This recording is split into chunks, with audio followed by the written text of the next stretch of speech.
In the quiet suburb of Aurora, Colorado, the Bennett family had just settled into their new home. But on a cold January night in 1984, their lives were violently shattered. Bruce, Deborah, and their 7-year-old daughter Melissa were found brutally murdered, while 3-year-old Vanessa miraculously survived despite severe injuries. For over 3 decades, the question remained, who committed this horrific crime? Join us as we uncover the chilling details of the Bennett family massacre and the relentless pursuit of justice that finally brought a killer to light. The Bennetts were everything you'd imagine in a young, thriving family living the American dream.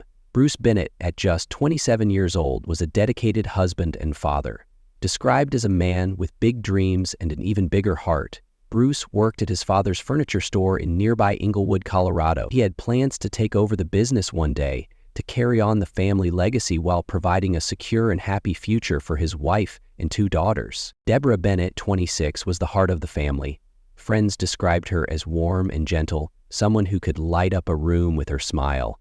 She loved being a mother and devoted herself fully to her daughters, Melissa, a lively 7-year-old, and Vanessa, just 3 years old. Deborah's days were filled with caring for her girls, preparing meals, and planning for their future, a future that seemed full of promise. The Bennetts had recently moved into a cozy home on East Center Drive in Aurora, Colorado. It wasn't the fanciest house, but it was theirs. Nestled in a quiet neighborhood filled with young families like their own, it was the kind of place where parents felt safe letting their kids play outside until the streetlights came on. Neighbors often saw Melissa riding her bike up and down the street, her laughter carrying on the wind, while little Vanessa toddled behind her with the unsteady enthusiasm of a toddler learning her world. Bruce and Deborah were close to their extended family. Bruce's parents, Constance and Bill, were frequent visitors, offering support and guidance as the young couple navigated life as parents of 2 young children. Their bond was evident in the small, everyday moments. Bruce fixing things around the house, Deborah sharing stories of Melissa's school adventures, and Vanessa toddling around, holding on to her father's hand. Melissa was a bright and curious child, a 2nd grader who loved going to school. She was described as a little girl with a sparkle in her eye and a natural curiosity about the world. She was always asking questions, eager to learn and grow. Vanessa, although much younger, had a similar spark. At 3 years old, she was just beginning to discover her personality, mimicking her big sister's every move and bringing joy to everyone around her. Bruce and Deborah had big dreams for their daughters. They often talked about the future, what schools Melissa and Vanessa might attend, the vacations they'd take as a family, and the milestones they'd celebrate together. For them, life was simple but good. They were hardworking, loving, and committed to building a life centered on family values. Aurora, Colorado, in the early 1980s, was a peaceful suburb.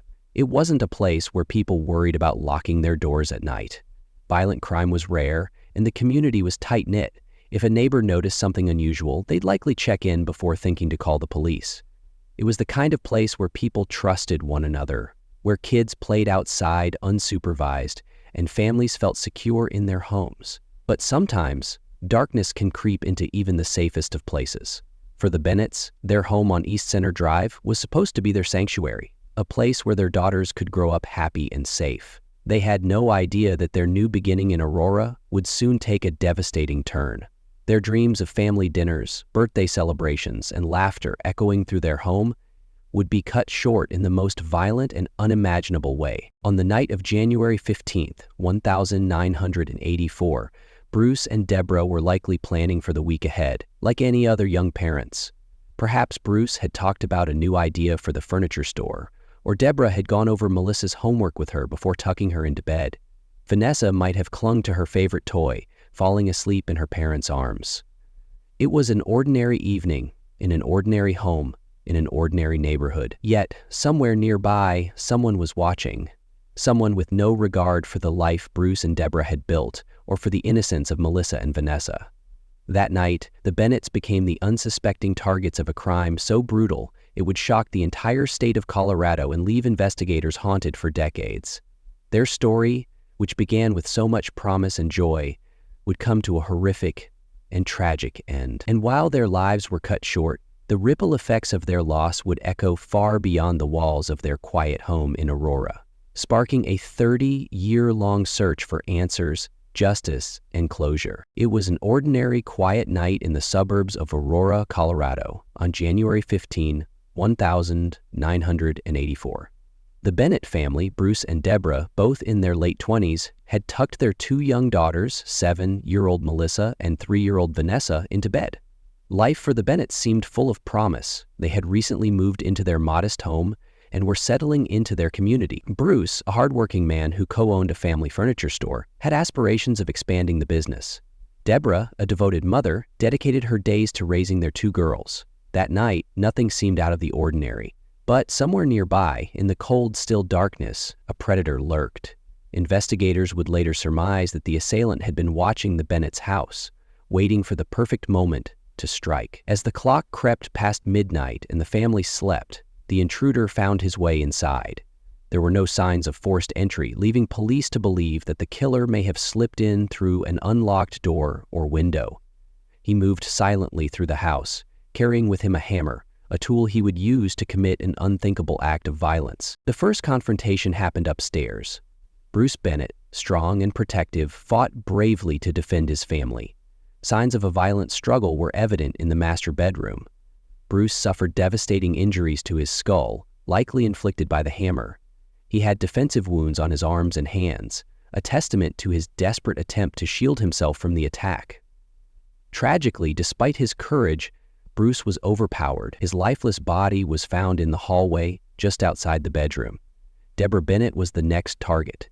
In what should have been the safety of her home, she was subjected to unimaginable brutality. The assailant struck her repeatedly, leaving her with fatal injuries. Evidence later revealed that the attack on Deborah was swift but merciless. She had no chance to escape or call for help. But the violence didn't end there. The intruder turned his attention to Melissa, their 7-year-old daughter. Her bedroom became the scene of unspeakable horror. She too was struck with the hammer, but her injuries went beyond physical violence. Melissa was sexually assaulted before her life was taken. Her small frame bore the marks of an unimaginable struggle, one that ended in the worst possible way. Amid the carnage, one glimmer of hope emerged. Vanessa, the youngest member of the family, was found alive but gravely injured. The 3-year-old had been struck in the head, and her tiny body bore the scars of the attack. Somehow, against all odds, she survived. When she was discovered, she was rushed to the hospital, where doctors fought to save her life. Vanessa's survival would later become a crucial piece of this case, though the memories of that night would haunt her forever. When the crime was discovered the next morning, it sent shockwaves through the community. Friends and neighbors of the Bennetts were horrified. The once peaceful suburban neighborhood was now the site of a gruesome massacre. Blood stained the walls and floors of the home, a chilling reminder of the violence that had occurred. The sheer brutality of the scene left seasoned detectives shaken. One investigator later described it as one of the most horrifying crime scenes he had ever encountered. But the horror didn't stop at the crime itself. Police quickly realized that this wasn't an isolated incident. Just days earlier, another family in the nearby community of Lakewood had been attacked in a strikingly similar fashion. Patricia Louise Smith, a 50-year-old grandmother, had been beaten to death with a hammer in her home. The parallels between the two cases were undeniable, raising fears that a serial killer was on the loose. The attack on the Bennett family was not random, it was calculated, vicious, and personal. Yet in 1984, investigators were limited by the technology of the time. They collected blood samples, fingerprints, and other evidence from the scene, but they lacked the tools to identify the killer. The assailant had left behind traces of himself, but it would take decades before science would catch up with his crimes. For years, the details of that night would haunt the Aurora Police Department and the community at large. The image of a loving family torn apart in such a violent and senseless way became a grim reminder of how fragile safety can be. Bruce, Deborah, and Melissa's lives were cut short, and while Vanessa survived, her life would never be the same. That night, January 15, 1984, marked the beginning of a long and arduous journey for justice, one that would span over 3 decades. The question that lingered for years was simple yet agonizing. Who could have committed such a horrific crime, and would they ever be brought to justice? In the quiet suburban neighborhood of Aurora, Colorado, The Bennett family's home quickly became the center of a crime scene that horrified not only the local community, but also seasoned investigators. It was January 16, 1984, when Bruce and Deborah Bennett, along with their two young daughters, Melissa and Vanessa, were attacked in their home, leaving behind a tragedy that no one could have imagined. When police arrived at the Bennett residence, they were met with a scene of unimaginable horror. Bruce Bennett, just 27 years old, was found at the base of a staircase, his body bearing evidence of a violent struggle. Investigators noted defensive wounds, suggesting that Bruce had fought desperately to protect his family. Near his body, they found a bloodied claw hammer, later confirmed as the murder weapon. Deborah Bennett, 26, was discovered in the master bedroom. Like her husband, she had suffered fatal injuries from the same hammer. The brutality of the attack shocked officers at the scene. It was clear that whoever had done this harbored a terrifying level of rage. Then there was Melissa, only 7 years old, whose life had been ended in a similarly gruesome manner. Adding to the horror, it was discovered that Melissa had been sexually assaulted before she was killed. The only glimmer of hope in the scene was 3-year-old Vanessa. Despite severe head injuries and a fractured jaw, she was clinging to life when first responders arrived. Rushed to the hospital, her survival became a focal point of hope, but it also added urgency to the investigation. Vanessa's young age meant she was unable to provide any clear information about what had happened, leaving investigators to piece together the events of that fateful night. As police secured the scene, forensic teams began meticulously combing through the Bennett home for clues. They photographed every room, collected blood samples, and carefully bagged the hammer that had been used in the murders. The signs of violence were extensive. Blood spatter was found throughout the house, suggesting a frenzied and prolonged attack. Investigators also noticed signs of forced entry through a basement window, leading them to believe the attack might have begun as a burglary. But this wasn't just a robbery gone wrong. The excessive force used, combined with the sexual assault on young Melissa, pointed to a deeply disturbed individual. Profilers speculated early on that the perpetrator might have been someone who had committed violent crimes before, or someone capable of striking again. Despite their careful work, there were limits to what investigators could do. In 1984, DNA evidence, as we know it today, was still years away from being a useful tool in criminal investigations. At the time, investigators could collect biological samples, but they lacked the means to analyze them for identifying markers. This technological limitation became one of the most frustrating obstacles in solving the case. The lack of immediate witnesses or clear suspects left detectives chasing shadows. Friends and family members of the Bennetts were interviewed, but no one could think of any enemies the family might have had. Bruce worked in the family furniture business and was described as a kind and dependable man. Deborah was a devoted wife and mother. The Bennetts were the epitome of a typical suburban family. Ordinary people living ordinary lives. No one could fathom why they had been targeted for such a heinous crime. One of the more unsettling aspects of the case was its randomness. There were no apparent personal grudges or connections that tied the Bennetts to their killer. This led detectives to consider the possibility that the attack was the work of a stranger, a theory that cast a pall of fear over the community. If it could happen to the Bennetts, it could happen to anyone. As the days turned into weeks, the investigation consumed hundreds of hours of manpower. Detectives worked tirelessly to follow up on leads, but many of them fizzled out. The hammer which had been left at the scene provided no fingerprints or identifying markers.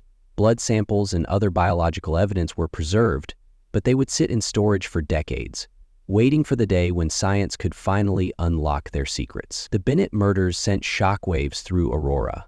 In a neighborhood where people rarely locked their doors, residents suddenly found themselves living in fear. Parents clutched their children a little tighter, and sales of home security systems spiked. It wasn't just the brutality of the crime that unsettled people, it was the complete lack of answers. The sense of safety and normalcy that the community had taken for granted was shattered, replaced by a gnawing fear of the unknown. Local media covered the case extensively, often showing pictures of the Bennett family smiling together in happier times. These images humanized the victims, driving home the senselessness of the crime. But as the weeks turned into months and no arrests were made, public interest began to wane.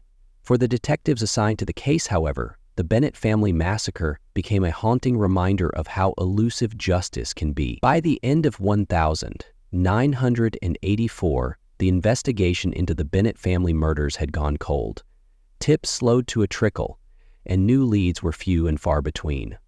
The case file, once an active and urgent priority, was eventually filed away with other unsolved crimes. For the next 3 decades, the Bennett family murders would remain one of Aurora's darkest mysteries, a case that seemed destined to fade into obscurity. But unbeknownst to the world, the evidence collected from the Bennett home, the hammer, the blood samples, and other trace materials, would eventually play a pivotal role in solving the case. It would take advancements in DNA technology and the unrelenting determination of cold case detectives to finally crack the mystery of who killed the Bennett family and why. For more than 3 decades, the Bennett family murders haunted the Aurora, Colorado community. Despite the unrelenting efforts of investigators, the case remained frozen in time, leaving behind only grief, unanswered questions, and a lingering fear of the unknown.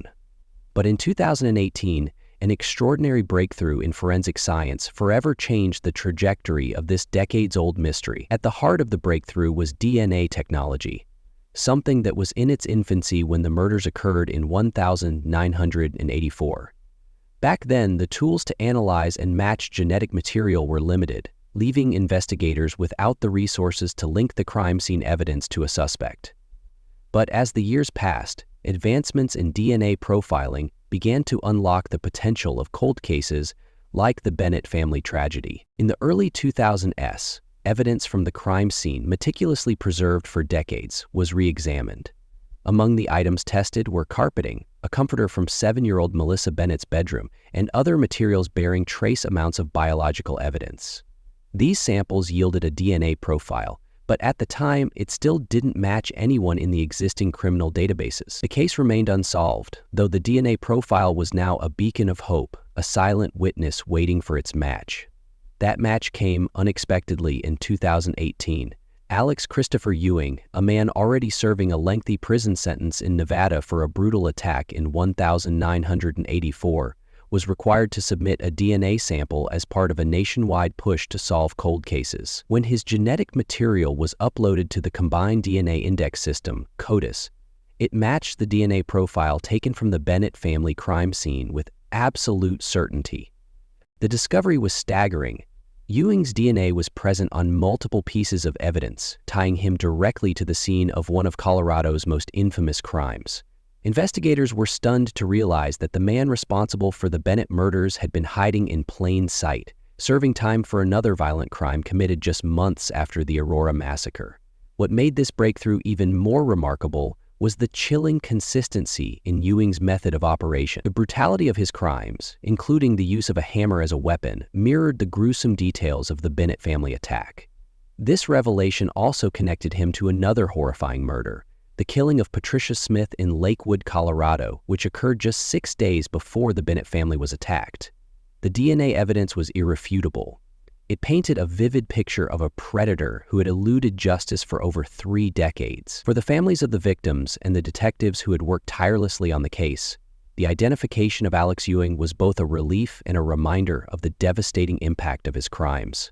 The DNA match not only solved the mystery, but also brought a sense of closure to a case that had long been a scar on the community. Ewing's arrest and subsequent extradition to Colorado marked the beginning of a new chapter. The wheels of justice, stalled for so many years, finally began to turn again. The forensic breakthrough that led to his capture was a testament to the power of persistence and the role of science in uncovering the truth. Even decades after the fact, this monumental discovery proved one thing above all: no matter how much time passes, the truth can still find its way to the surface. For the Bennett family and their surviving loved ones, the DNA breakthrough was more than a scientific milestone. It was the key to finally confronting the man who had shattered their world.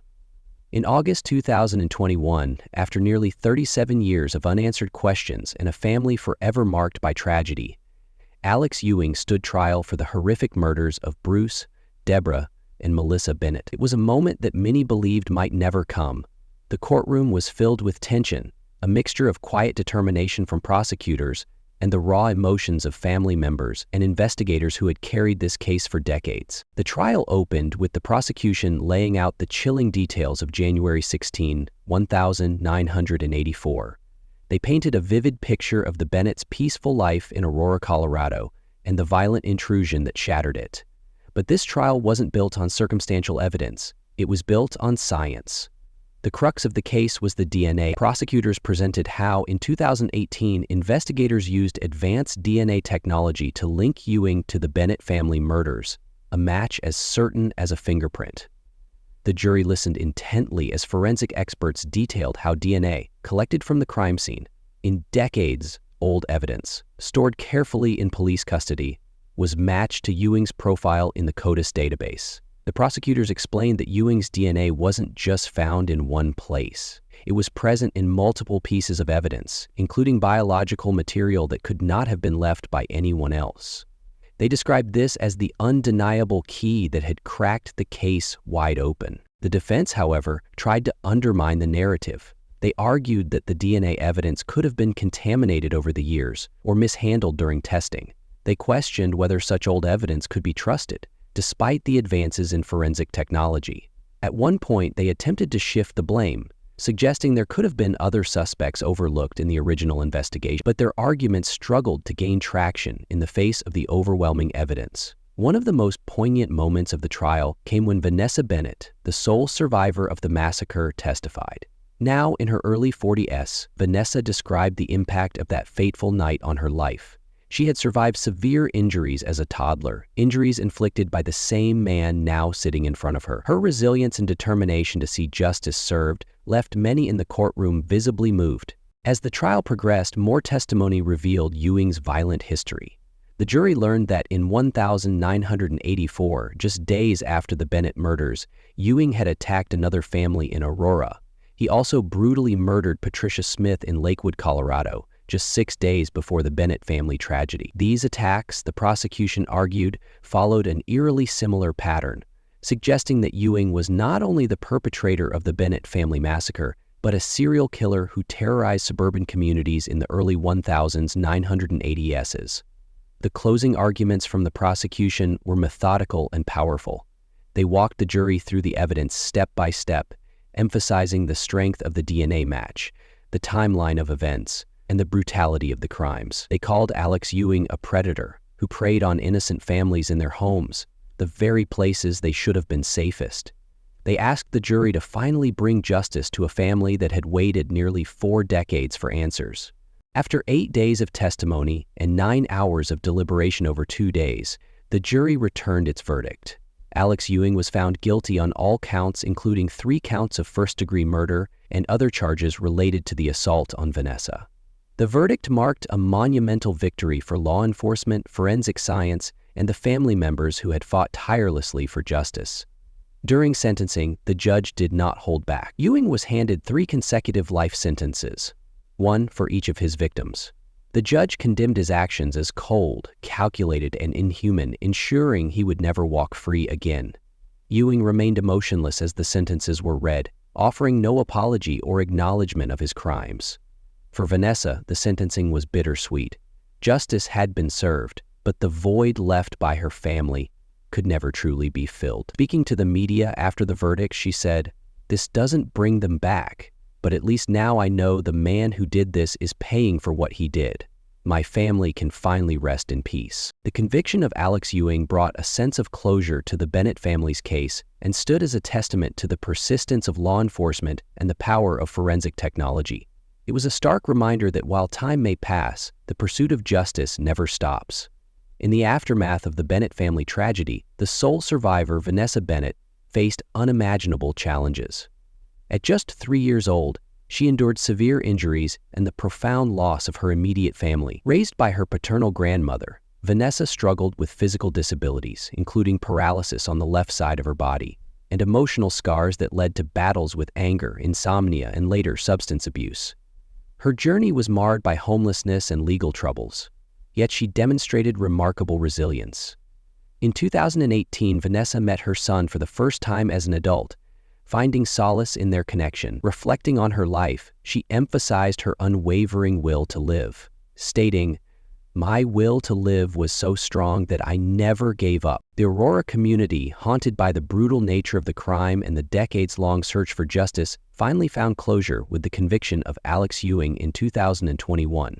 The case underscored the critical role of advancements in DNA technology in solving cold cases and highlighted the persistent dedication of law enforcement. The resolution of this case not only provided answers, but also reinforced the importance of continual advancements in forensic science to bring justice to victims and their families. Vanessa's story is a testament to human resilience in the face of profound tragedy. Her journey through adversity serves as a poignant reminder of the enduring impact of violent crimes on survivors and the communities around them. As we reflect on the Bennett family massacre, we are reminded of the importance of supporting survivors and the relentless pursuit of justice. The story of the Bennett family is one of unimaginable loss, but also of relentless pursuit. For over 3 decades, the community of Aurora, Colorado, waited for answers, haunted by a brutal crime that tore apart a family and left a survivor to face a lifetime of recovery and unanswered questions. With advancements in DNA technology and the determination of law enforcement, justice was finally served. Alex Ewing will spend the rest of his life behind bars, ensuring he can never harm another innocent soul. This case is a stark reminder of the power of persistence and the importance of never giving up, no matter how cold a trail may seem. It's also a testament to the resilience of those left behind, like Vanessa, whose courage is a source of inspiration to us all.